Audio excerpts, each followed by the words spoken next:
All right. Good morning. My name is Suze Krober, and I'm here with my wife and kids, and I'm a member of New Yorkers United for Childcare. 3K and pre-K have changed everything for my family. Last year, we couldn't get a 3K spot for our oldest child. It was a very stressful and frustrating experience that left us not knowing what was going to be in the future for our family in New York City. This year, we feel so much more confident. The outreach, the follow through, the emails, the on the ground people talking about pre-K, the robocalls, it feels like the city is actually trying to make this work for parents like us. 2K gives me so much hope for my family's future. We have a new baby at home, and knowing that free childcare will be there when he turns 2 changes everything about how we think about the future. Instead of pinching every penny to cover daycare and aftercare for 2 kids, we can start saving for college the way that it should be. We want to stay in New York City, and 2K will make the difference. We want to raise our kids in a city that looks like us, that has the values that we share, and we see diversity as the greatest strength of New York City. But that only works if families like ours, like our friends, like our whole community can afford to stay. 2K will definitely keep families like mine in New York City, and it will help our family thrive, not just survive. The administration is earning back families' trust. After years of broken promises on childcare, parents need to see investment and results. With this administration, that is what we're getting. From the outreach on pre-K and 3K to the 2K rollout, it's clear that the city is finally treating childcare like the priority that parents have always known that it is. The governor is also listening to parents and responding to our needs. Governor Hochul's childcare plan will be transformational for parents in New York City and around the state. We want to see these changes not just for those of us in New York City who have already seen so many improvements over the last few years, but for all of our neighbors in other counties. The governor isn't just talking the talk, she's walking the walk and making real investments to make our lives easier. Parents fought for 2K, and Mayor Mamdani listened. Right here in Washington Heights, where we live, parents started meeting, brainstorming, and organizing to win 2K. Today's announcement is proof that when parents organize and leaders listen, we can have transformational change. Thank you to the mayor, the governor, and the mayor's office for childcare for making this happen. And now it is my great pleasure to introduce the mayor of New York City, Mr. Mamdani.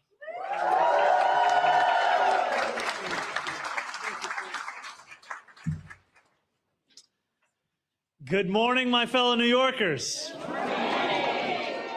And what a good morning it is. It is not every day that we get to make history.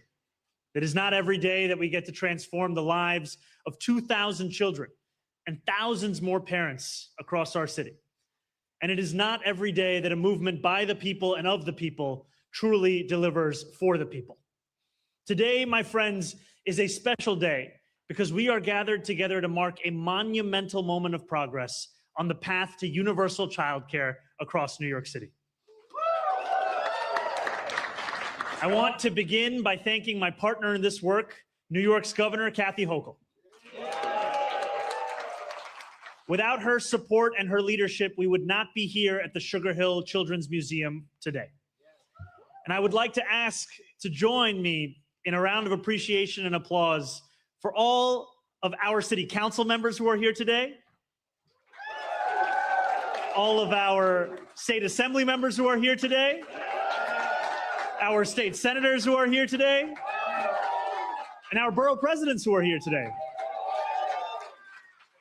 And I say thank you to everyone who is here, all of the elected officials at every level, all of the parents, all of the children, all of the organizers, because frankly, you all together have made this day a reality. As the old parable says, a journey of 1,000 miles begins with a single step. We are not taking that first step today in March of 2026. Many of those first steps were taken back in October of 2024, more than 15 months ago, when people across all 5 boroughs put on sneakers with good lumbar support, wrapped themselves in layers to protect from the late autumn chill, and did their part to make the impossible possible. Neighbors knocked on neighbor doors.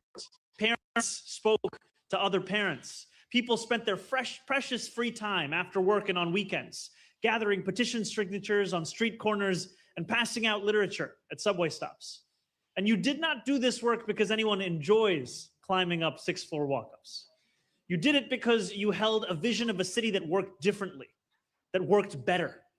You did it because you believed, just as I did, just as more than 1 million New Yorkers did, that we could make a dignified life in New York City a little easier to afford, and that raising a family didn't have to mean scouring Zillow listings in the suburbs. When a promise is made on a campaign, like the promise we made to deliver universal childcare across the 5 boroughs, it often does not feel real to New Yorkers. Many expect promises made by politicians to be broken or abandoned, and for good reason, they so often have been. But as the governor said in the rally where we announced the agreement that made today possible, the era of empty promises is over. Because what we are here together to announce today, my friends, is very real indeed. Beginning this fall, we will provide 2,000 free childcare seats for 2-year-olds in 4 different parts of our city. We are launching free childcare for 2-year-olds in Washington Heights, Inwood, and Hamilton Heights. We are launching free childcare for 2-year-olds in Fordham, Belmont, Van Cortlandt Village, Morris Heights, Norwood, and Kingsbridge. We are launching free childcare for 2-year-olds in Canarsie, Remsen Village, Brownsville, and Ocean Hill.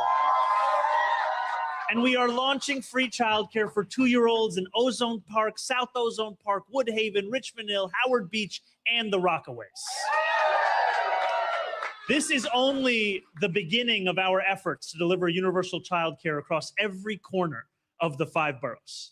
And as we roll out this program, we want to get it right, to ensure that every family can access childcare, that providers are supported, and that when fall 2027 comes around, we have the infrastructure in place to provide free 2K to approximately 12,000 children.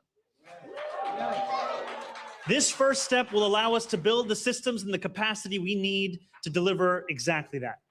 And it will allow us to reinvent our city as well.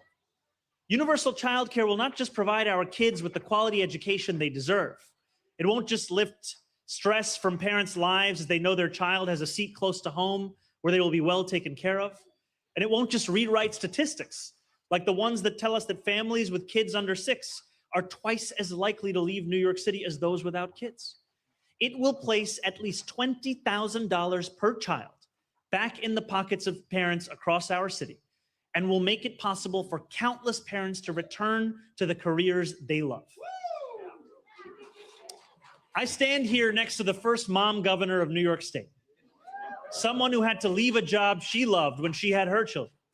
No one knows better or more personally what this will mean to moms and dads who want to be able to both love their work and love their kids.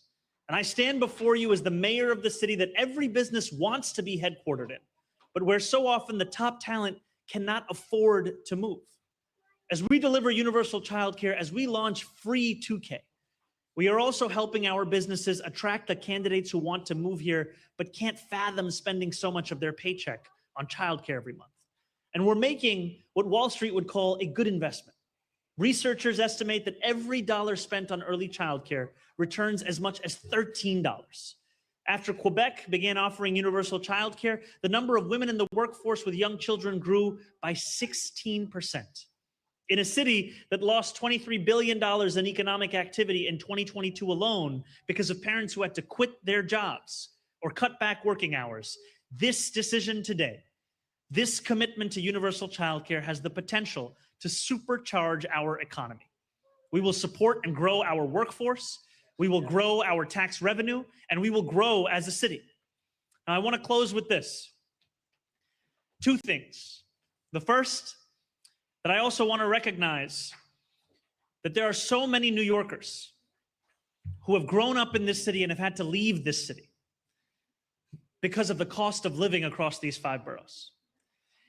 Our dream is not only to make this a place where every New Yorker can stay, it's also a dream where every New Yorker can come back home. And I actually just want to take a moment to recognize one of our teachers who's here today, who grew up in the Bronx, moved to Atlanta, and made the decision to come back home and teach the children here in our neighborhood. And we welcome her, and we welcome every New Yorker across this country who dreams of wearing Timbs in the cold once again. This is a city for you too. Because someday, many years from now, a generation of New Yorkers will raise their children here in this city we all love. They will worry about all the things that new parents always worry about: where they should buy their stroller or their crib, whether there's too much noise from the street in the nursery, whether they'll ever get a full night's sleep again. But they won't ever worry, not even for a moment, about whether their child will be able to access quality care or whether they'll be able to afford it. They will return from jobs they never had to give up, to homes in the neighborhoods they never had to consider leaving, and they'll never even imagine that for many years it wasn't this way. As we delivered free 2K across New York City, we are writing a better chapter together for all those who come next. And it is thanks to the movement that we built, the hard work you all did, and the courage many of you had long before I stood before you as a candidate or as an elected official to envision a future that was more hopeful than the past. On behalf of all those New Yorkers who come next, thank you to everyone in this room, to everyone who fought for this moment, for all that you have already done, and for everything that we will do together. Thank you all so much.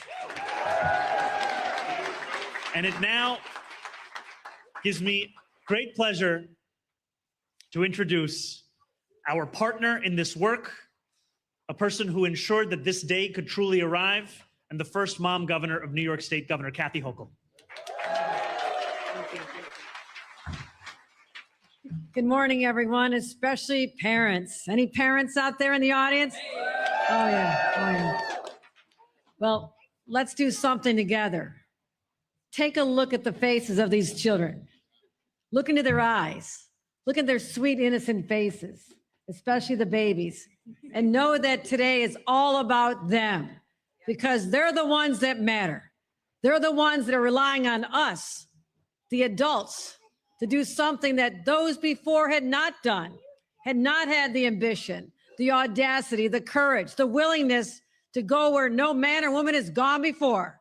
And that is to assure that they have a secure future, starting off with a 2-year-old program and onward and upward, so they can get the best shot in life, and to give their parents just a little more breathing room, because it is so hard.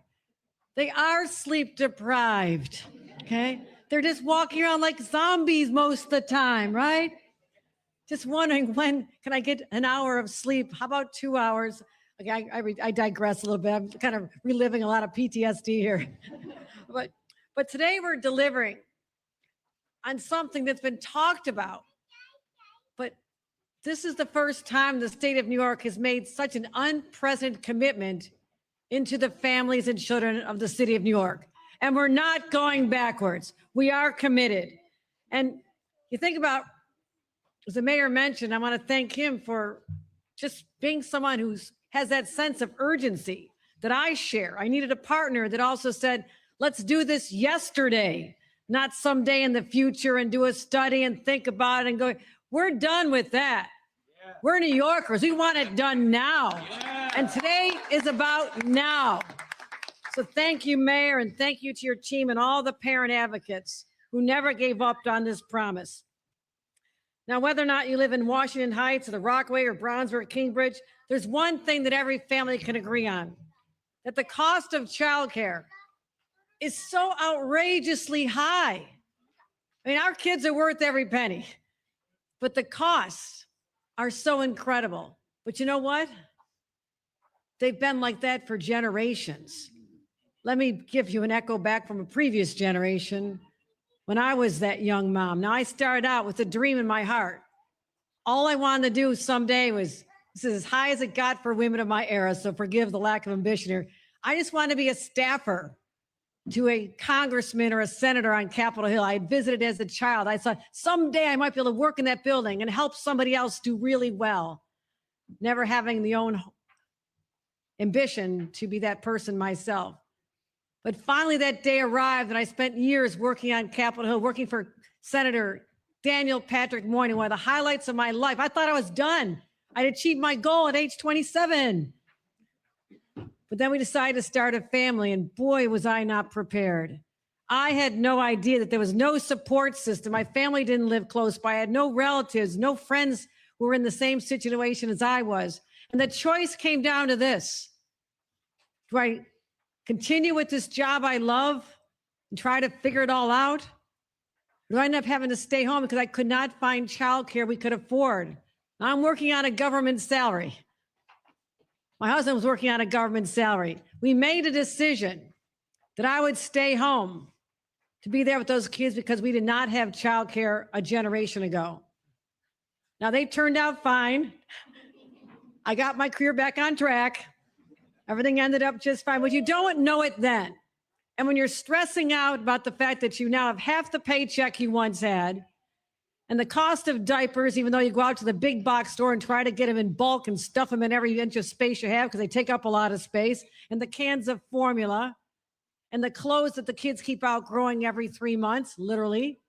Like, you just try to scrape it all together and hope that someday this will all end, that future parents won't have to endure this. That's a little harsh.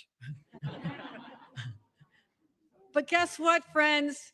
One generation later, those babies grew up and they're having their own children and they're still having trouble finding childcare. So society did not improve or address this crisis until now. This is when everything changes. Now, we've been on this journey for a while. I've decided years ago that something must be done. I stepped up as governor. Now, we've invested over $8 billion already in the 4 years that I've been governor because no one else was making that commitment. No one else said, yes, it's expensive. Yes, it's hard to do, but we must continue on this path. Now, when I first became governor, families earning up to $57,000 a year could get a subsidy. They could get support. And I said, well, what about everybody else? So we added the money. Today, that number stands almost double, $113,000. Up to that income, people can get major subsidies. Upwards of $15 a week could be their total expense. Think about that. To go from $57,000 to $113,000, scores and scores and scores more families and children are able to take advantage of this. We've doubled the number of vouchers. We directed bonuses for childcare workers. We've invested in the locations. Because here's the challenge. We have the ambition, we have the desire, but if we don't have the locations for this, it doesn't work. If you don't have the workers, it doesn't work. So that is the infrastructure that I've been building for years, waiting for this day to come. And we have prioritized this. And I'm so proud of what this announcement is all about, Mayor, because it's a sign of tangible progress. And so 2,000 children with little adorable faces like the ones right here are going to know that they have a secure place to go, and mom and dad can be less stressful. I got a more entertaining show going on over here. I'm going to play with the kids. Excuse me, I got to go. So here's what we're doing. We're going to continue investing. Across the state, we're going to be guaranteeing universal pre-K for every child in the next 2 years. We're investing $60 million for upstate as well. We're good. So I'm telling you this, the money's there. That's why we're here today. The money is there. I made a commitment. The commitment is also through the next year as well, though I'm not supposed to budget too far out in advance. But I said I'm going to at least make the commitment for the next year. But the state of New York is not walking away. This is something I believe in to my core. There's no way I could walk away from a commitment to these beautiful little children. Not now, not ever. So you can count on that. I want to make sure that our businesses are more enriched and they're stronger when we have a diverse workforce. Our communities are stronger when families don't have to pack up and leave even across the river because they built more housing and life is cheaper. We're working on housing too, Mayor. We need more housing for these young families. But we're shaping a better New York that our kids are going to inherit. Their children will not have to struggle like my own children are today. That era is over. This says that our priorities are with the people of this state, with the families of the state, the moms and dads of this state, and of course, above all, the children of the great state of New York and the great city of New York. And that's what today is all about. Let's celebrate. And someone who understands the needs of children more than anyone in this city has to be our chancellor, and that is Kamar Samuels. Let me introduce him and bring him up to the podium. Thank you. Thank you. Wow. Wow. When I say two, you say K. Two? K. Two? K. All right. Thank you. This is so great. I am so excited to be here. I like the governor, you know, I right now, you know, I have a 3-year-old at home. And as I was, you know, usually she comes to me and she says, Dad, I have something cool to show you. And this morning I said to her, you know, Kira, I have something cool to tell you. I'm going to this press conference and she was like, no. And what I really wanted to tell her was that this is really transformative, not just for her, but for every single 2-year-old and kids to come in New York City. And I am so proud to stand here with you today to talk about this. So give it up for our governor and give it up for our mayor for making this happen for all of us. And thank you to the Sugar Hill Museum Preschool for hosting us today. We are taking a real meaningful step towards ensuring every child in New York City gets the bright start that they deserve. With the launch of 2K, 2-year-olds in District 6, District 10, District 18, District 23, and District 27, you know, that's all district numbers, but the mayor told you the neighborhoods earlier, so I thought I'd tell you the school numbers. You know, they will have access to free, full-day care and early learning this fall. Thank you so much. Now, you know, these phase 1 districts represent communities where we know we can make a real difference right away. We can expand access now, and we can do it the right way with strong supports in place for all students. But let me be clear, for families in districts not included in phase 1, we see you soon. Now, we know the need is real, and that's why this is a first phase and not a final answer. Everything we learned this year about demand, capacity, and implementation will directly inform how and where we expand next. And New York City has done this before. When I was a superintendent, as a city, we built 3K from the ground up. And today, it serves tens of thousands of children. 2K will follow that same path. Because quality early care is not a luxury, it's a foundation. I want to thank some special people in the room. I want you to give it up for the Deputy Chancellor, Simone Hawkins, right over there. And someone who was a huge part of launching pre-K as well, Executive Director at the Mayor's Office of Childcare, Emmy Liss, over there. And I'll tell you, give it up for all the partners, providers in the room. Who, if you're a childcare provider for our kids, give it up. You make this all possible. Look, we look forward to welcoming all our new 2-year-olds into our building next year. Thank you so much. Again, when I say 2, you say K. 2? K. Thank you, thank you. All right. We're good to go?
do you have plans for, like, do you have a sense of how you're going to fund the remaining 2 years of 2K? And I know there's been a lot of calls for you to increase taxes on the monthly or for families. Do you have any updates on that, how the remaining 2 years of the initiative? I'll just start by saying that we are incredibly appreciative of the commitment from the governor, not only for the first year of funding, but also for the second year. And what that funding does is it doesn't just allow the city to roll out the first step of universal childcare for 2-year-olds, free 2K across the city, 2,000 seats this year. It allows us to also ramp up to 12,000 seats next year and make the fixes necessary for 3K. Because as we've heard, there have been a number of parents who've long been concerned about the city's ability to meet demand across the city by providing seats closer to home. And the governor, in the $1.2 billion that she committed to the city, more than $100 million is allocated to those fixes. And as the governor said today, the state is committed to this as something we deliver to New Yorkers. And I'm incredibly thankful for that. And I have to also say that we have long known that childcare is a priority for the governor. It's a priority for parents here in our city. And now it's a priority in what we're delivering. Go ahead, then, Julia. Governor, so you're not supportive of new taxes on topic, but to pay for this specific item, do you think that raising taxes either on corporations or millionaires or, the really wealthy would be in the cards in future years? And also, Mr. Mamdani said he's going to have to raise property taxes if we don't eventually raise Off topic, but I'll answer the on-topic part. We've done such a good job managing our budget that we're able to provide this new program in an enhanced way to have 2-year-old care in the city of New York, in addition to all the other investments we've made throughout the state with current revenues. So we're managing the budget. We anticipate the same next year and going forward because it's a priority of mine. And as long as I'm governor, it's going to continue being a priority of mine. So we're not backing off from our commitment.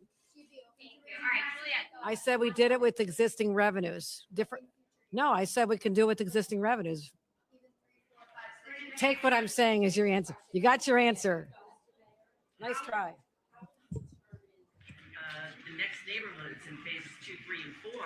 And what do you say to the people waiting for phase 4? That's years from now. So, Senator Elizabeth Warren talks about childcare as infrastructure. And part of that is that to deliver on the scale that we are speaking about also means we have to build up infrastructure that is durable, that is sustainable, and that can deliver high quality care. We are able to deliver 2,000 seats in this first year thanks to partnering with existing childcare providers. These determinations were made in part on a reflection of which neighborhoods had those providers ready to go before the end of this year, and also as a reflection of economic need. That will continue to be some of the ways in which we make the determinations for the 12,000 seats next year. But then by the end of year 4, it's every single 2-year-old in the city of New York. Emmy, I don't know if you want to add anything to that.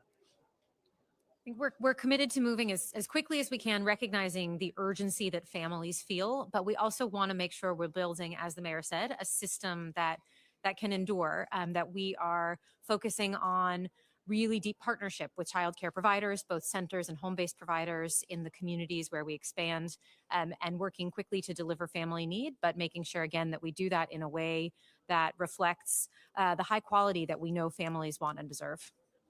Somebody in Flushing, let's say they're in phase 3. Somebody in Flushing, if they can, put their child in a daycare place in Astoria, in 2K in Astoria. So what we are rolling out today is for parents of 2-year-olds in the neighborhoods that we have listed. It covers the neighborhoods that I've said, as well as parts of other neighborhoods that are covered within the school districts the chancellor said. All that is required is that parents live within that school district, no matter the amount of money they make, the occupation they have, their immigration status. So long as they live there, they can apply. The application process will become open sometime in early summer.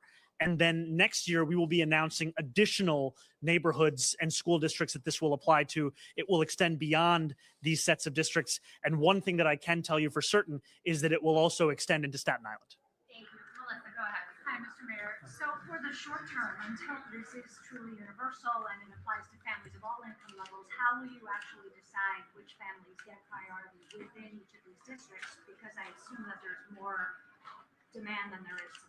So this does apply to families of all income levels, of any occupation, of any immigration status. We are starting with the 2,000 seats in these school districts, then going to 12,000. I don't know, Emmy, if you want to add anything to it.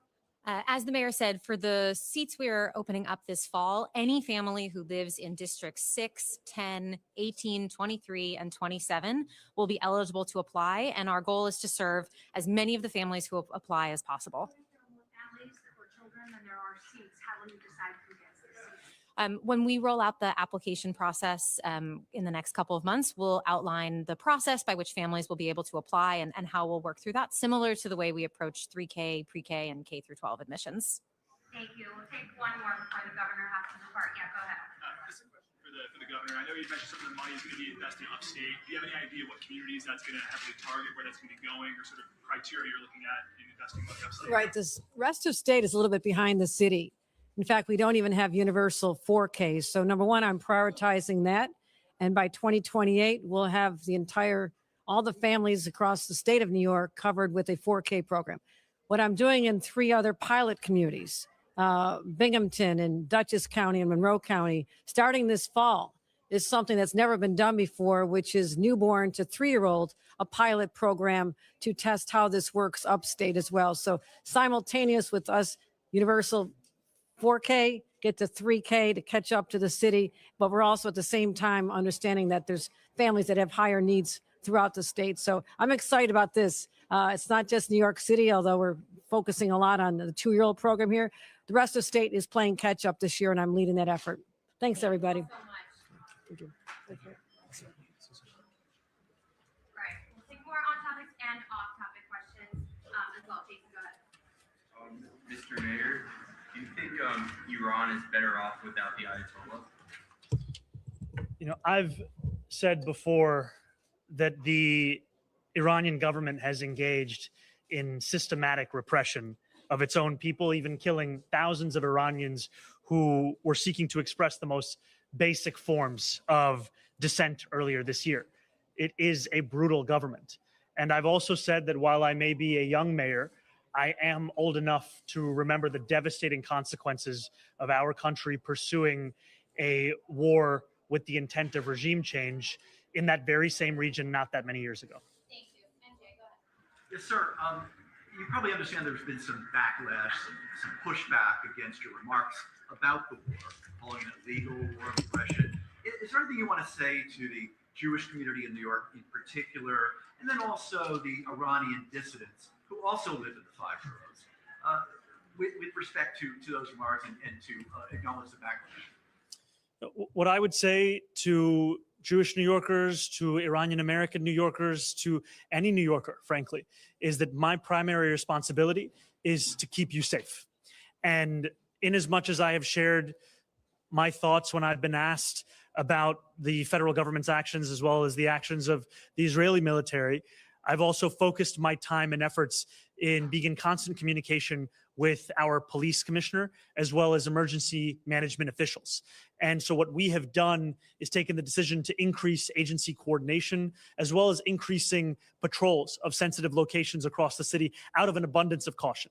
And what that means is we also know that many Jewish New Yorkers are celebrating Purim in this moment. Many Muslim New Yorkers are celebrating Ramadan in this moment. And this is also a time when there is a sense of anxiety about whether New Yorkers can celebrate themselves, their faiths in a moment of such anxiety and tumult across the world. And we are taking the steps to ensure that our police officers are present, they are visible, and reassuring New Yorkers that they do not need to sacrifice an ounce of themselves to be safe in this city. They can be the fullest versions of themselves. And I'm thankful of the work of the men and women of the NYPD in making that the case. Morgan, go ahead. Hi, Mr. Mayor. Hi, Morgan. How's it going? Good, thank you. I just have a couple questions for you about transparency. One, there was a report that came out that you're using Signal to communicate with government officials on government official information. Just wondering if you are using the app Signal. And then also separately, last week when you left to Washington, D.C., it took at least 2 hours for your team to confirm that you were even out of the state. So who did you inform when you did leave the state? And do you think that if there had been an emergency, do you think that New Yorkers had a right to know who their mayor was in that moment if you're gone? And are you going to try to help alert the media and New Yorkers when you do leave next? And then one more question about it, I apologize, but when you do leave, are you required to tell anybody and did you? Sorry. Thank you. So when it came to the meeting with the president at the White House, we followed the White House's lead. They made the decision to not share the meeting on their public schedule, and so we followed suit accordingly. However, the top members of my administration knew of the meeting, and no matter where I am always the mayor of our city and able to respond to anything of urgency. As soon as the meeting concluded, we shared that information publicly, as well as with the results of that meeting, including the release of the Columbia student who had been detained by ICE earlier that morning. I can tell you, as it pertains to Signal, I use Signal for personal and campaign purposes. I do not conduct city government business on Signal as a matter of practice. I am committed to transparency. I'm also committed to all applicable rules and regulations governing official communications and record keeping, and that includes the Freedom of Information law. And that practice means to use city appropriate channels for city business, and I've also ensured that my staff knows the same. The first deputy mayor was acting mayor while you were out of state. Sorry? The first deputy mayor was acting mayor while you were out of state. Yes, yeah. If I'm out of the state, that is the practice. Yes, but I knew that I would be back before the end of the day. Thank you. Go ahead. Ford, James Ford from Pix 11. Yes. Hello again. How's it going? Good to see you. As you mentioned just a second ago, you were instrumental in the release of this Columbia student. What role might you and the city generally be able to play in getting the video released of the DHS agents approaching, and for that matter, NYPD on the scene? What role, and Columbia's video, what role might the city be able to play in that, sir?